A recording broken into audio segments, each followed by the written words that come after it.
जय हिंद दोस्तों। अभी एक मूवी आ रही है द कश्मीर फाइल्स।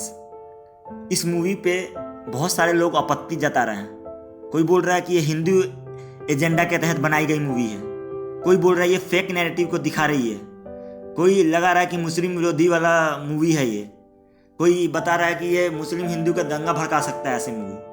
मैं उन सबसे पूछना चाहता हूँ, इन सभी सारे लोगों से पूछना चाहता हूँ कि अभी तो आप लोग बहुत बढ़ चढ़ के हिस्सा ले रहे हो इसको बाइकाट करने में। कोई लोग उस टाइम पे ये सारी की सारी मीडिया जो इसके अगेंस्ट जा रही है, जिस मूवी के अगेंस्ट जा रही है, वो लोग कहाँ थे जब 1989-1990 के बीच में, जब इतने सारे लाखों की संख्या में कश्मीरियों को प्लान किया गया, तब कहाँ थे?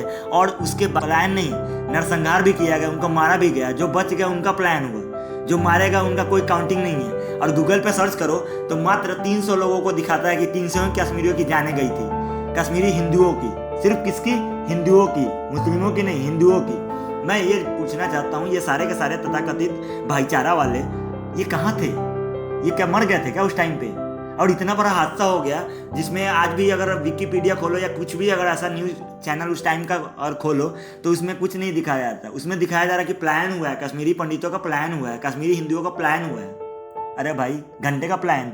उस समय जो मारा गया, सोच के देखो कि अचानक तुम जगते हो और जगने के बाद अपने फैमिली के साथ रहते हो हंसी खुशी, और एकदम से एक बंदा खटखटाता है आपके दरवाजे पे, वो आतंकवादी खटखटाता है आपके दरवाजे पर, आपको कुछ खबर नहीं होता। अचानक जब गेट खोलता है, एक छोटा सा बच्चा, उसके सामने एक दाढ़ी वाला आदमी खड़ा रहता है और वो उसके हाथ में 47 रहता है, और वो बोलता है कि एक काम करो उसके घर के मालिक को कि आप लोग चले जाओ, सारे के सारे मर्द और औरतों को छोड़ दो यहाँ पे, उसका मैं भोग लगाऊंगा। अब सोचो कि क्या बीतती होगी उस पर। और जो उसके अगेंस्ट बोलता है उसको वहीं पे गोली से भून दिया जाता है। और ये नंगा नाच ये होते रहता है, सरेआम सबके सामने होता है। और उस टाइम पे गवर्नमेंट भी कुछ नहीं बोलती। क्यों? अभी मुझे ये बताएंगे ये सारे के सारे मानवाधिकार वाले उस समय कहाँ थे? इतना बड़ा हादसा होता है, गूगल पे सिर्फ ये आता है कि मात्र 400 लोगों को मारा गया है। मस्जिदों से माइक पे अनाउंस किया जाता है कि आपको सारे के सारे लोगों, कश्मीरी हिंदुओं को कहा जाता है कि सब के सब अपने अपने घर को छोड़ के चले जाएं। और मंदिरों को तोड़ दिया जाता है और वहाँ पे लिखा जाता है कि आप सारे मंदिरों पे जाओ और पेशाब करो। तब आप लोग कहाँ रहते हैं? तब ये भाईचारा वाले कौम के लोग कहाँ रहते हैं? क्यों नहीं बोलता कोई? अब उसका भी वजह है क्योंकि उस समय का गृह मंत्री मुफ्ती मोहम्मद सईद, जो मात्र 1 साल के लिए वीपी सिंह के गवर्नमेंट में कैबिनेट मंत्री के रूप में उनको गृह मंत्री का कार्यभार मिला, और वो 1 साल में ही उन्होंने इतना बड़ा कांड कर दिया।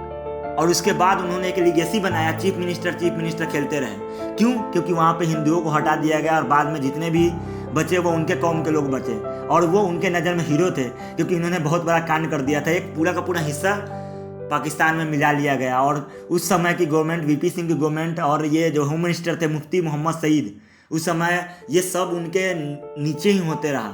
और इंडिया के बाकी लोग जो बाकी हिंदू थे उनको एक भनक तक नहीं लगी।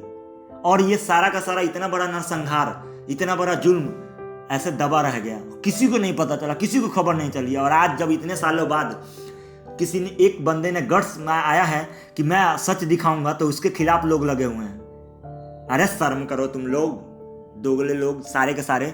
उस समय, एक समय जब तुम पे कोई एक आंच भी आ जाए तो तुम लोग चिल्लाने लगते हो मेरे साथ जुल्म हो रहा है, मेरे साथ जुल्म हो रहा है, और तुम इतना बड़ा कांड कर देते हो और किसी को खबर तक नहीं होती। और आज तुम फिर से PIL खेल रहे हो, कभी किसी को बदनाम कर, किसी को बदनाम कर रहे हो। ये भाईचारा है तुम्हारा? ये भाईचारा है क्या? अरे इसमें जब दिखाया जा रहा है, जब उनके ऊपर जुल्म हुआ है तो दिखाने से भी गया क्या? वो दिखा नहीं सकता, वो बता नहीं सकता, लोगों को नहीं बता सकता। क्यों नहीं बता सकता? क्या उसका अधिकार नहीं है? क्या फ्रीडम ऑफ स्पीच तुम्हारा ही है? फ्रीडम ऑफ राइट तुम्हारा ही है? उसका राइट नहीं है क्या? उसको भी स्वतंत्रता मिली है, वो भी भारत का नागरिक है। उसने अपने घर गंवाया है, अपने बीवी बच्चों को खोया है, तो आज बोल भी नहीं सकता, दुनिया को दिखा भी नहीं सकता क्या? उस पर बीती है तब ना वो दिखा रहा है, तुम वो भी नहीं दिखाने दोगे और कहते हो कि मैं भाईचारा चाहता हूं। अरे कौन सी भाईचारा है ये क्या कौन सा नैरेटिव है? ये कब से फेक नैरेटिव हो गया?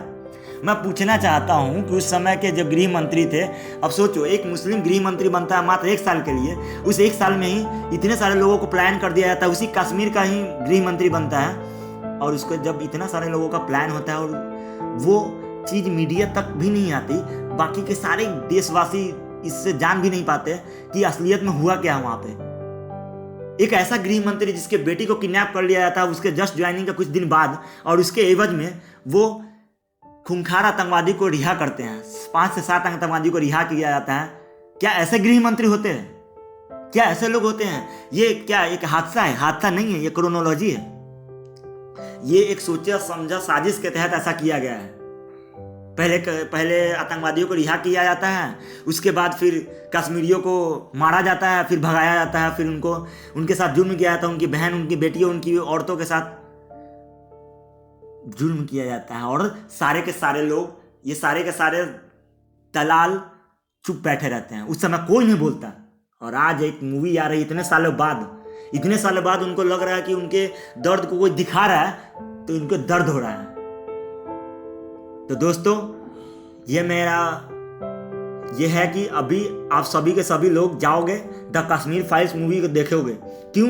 क्योंकि मुझे लगता है कि ये एक मतलब उनको क्या दिया जाता है, श्रद्धांजलि दिया जाएगा, जो कश्मीरी हिंदू जो भी जिनके साथ बुरा व्यवहार हुआ है, चाहे जिनके साथ, सोचो ना, वो 3 मंजिला इमारत बना के रखे हुए, उनका अच्छा खासा व्यवसाय है, और उनकी बहन के साथ, उनकी बेटियों के साथ गलत तरीके से पेश किया जाता है, और उसका बेटा अगर विरोध करता है तो उसको दिन दहाड़े गोलियों से छलनी कर दिया जाता है। और वो दिखाया जाता है बीच चौराहे पे मार के कि अगर तुम करोगे तो तुम्हारे साथ भी यही असर होगा, तुम अपनी बहन, तुम अपनी बेटियों को छोड़ के और चले जाओ बाहर।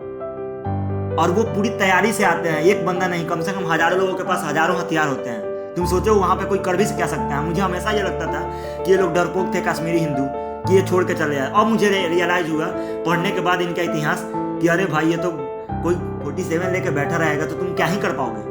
तुम्हारे पास भागने के अलावा दूसरा कोई ऑप्शन नहीं है, तो तुम मारे जाओगे, तब भी तुम्हारे लोगों के साथ गलत भी व्यवहार होगा, तुम कुछ तो कर नहीं पाए ना।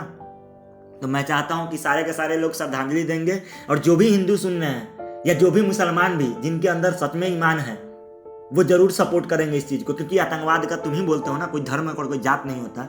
लेकिन मुझे तो लगता है कहीं ना कहीं, क्योंकि धर्म होता है, कि अगर कोई मुसलमान इसी देश में अफजल गुरु और इसके खिलाफ नारे न लगाने के अलावा इनके मजलिस में जाते हैं, बहुत सारे मजलिस अगर होता है, जब उनको जब दफनाया जाता है तो उसमें कितने सारे मुसलमान लोग जाते हैं। तो कौन बोलता है कि मुस्लिम का मतलब आतंकवादी का धर्म नहीं होता? अगर धर्म नहीं होता तो जितने भी मुस्लिम सुन रहे हैं वो सारे के सारे ये भी जाके देखेंगे।